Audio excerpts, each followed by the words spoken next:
Hi. So, common question nga always ako madungog. What's more important, skills or marketing yourself? For those planning to become a virtual assistant or transitioning into a VA career, so ato ang istoryahan na today. Of course, skills are important. Kung wala kay saktong skills, lisod kayo makadeliver og quality work or unsa ang pwede ninyo ma-provide sa inyong client. So, kung maayo ka nga mag-market sa imong sarili, it's easier for you to get clients. Think about it. Nakakita ka og mga VA nga paspas kay makaland silang service.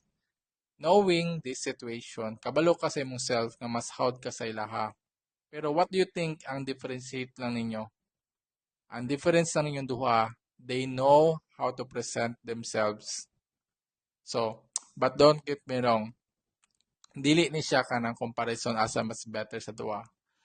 Your skills build your credibility, but marketing yourselves open opportunities. Gets ninyo? Ibig sabihin, kailangan nato ang duha. Kaya kung wala ang isa, dili pod pwede ang isa lang. So if you want to grow your journey as a BA, mo na akong tips sa inyo. Keep learning. Dapat padayon og practice sa imong skills. Email management ba na, social media, admin task, or pag-edit og video. So whatever task you have right now, as much as possible, i-master na siya. Show your work. Ipakita imong portfolios, mga testimonials, behind the scenes, sa imong task. That's the part nga itong ginamarket atong sarili.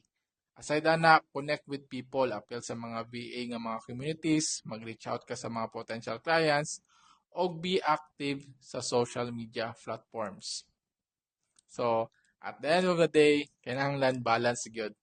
Be great at your work and make sure people know about it. So, what do you think? Effective ba siyang advice or not? So, comment down below. Thank you.